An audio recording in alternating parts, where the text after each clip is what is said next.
200-250 वर्षापूर्वी आपल्या कुळातल्या आपल्या समाजातल्या एक एवढा मोठा वीर योद्धा असू शकतो की ज्याचा इतिहास महाराष्ट्राच्या नर्मदा नदीच्या तीराच्या पलीकडं मराठी साम्राज्य जर कोणी घेऊन गेले तर ते होळकर घेऊन गेले. आत्ताच्या अफगाणिस्तानला सीमा म्हणजे हिंदुस्थानच्या ज्या नॅचरल सीमा आहेत तिथपर्यंत मराठी साम्राज्याचा डंका आणि जरी पटका कोण घेऊन गेले तर ते होळकर घेऊन गेले. ज्या दिल्लीच्या रायसिना हिल्सवर राष्ट्रपती भवन आणि संसद भवन आहे, ती संसद भवन वाट बघते की होळकरांच्या राज्यामधून होळकरांच्या जन्मभूमीमधून एकतरी योद्धा देशाला स्वातंत्र्य मिळाल्यापासून या संसदेत येईल.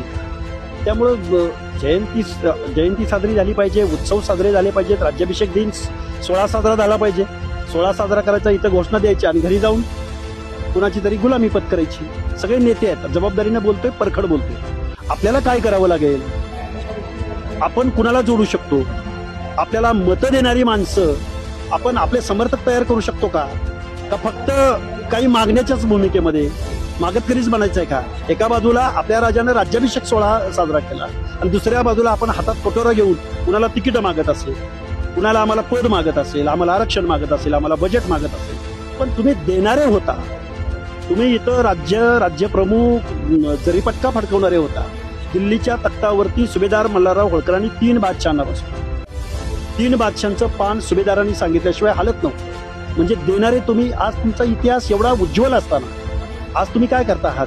बरं, आपल्या मागच्या 2-4 पिढ्या 5 पिढ्या ज्यावेळी सिव्हिलायझेशन सुरू झालं, आपण डोंगराच्या कुशीला गेलो, आपण शेतीचा व्यवसाय स्वीकारला, आपण मेंढपाळीचा व्यवसाय स्वीकारला. पण आता तुम्ही शिकता आहात ना, आता तुमच्या मोबाईलमध्ये एका क्लिकवरती सगळं उपलब्ध आहे ना.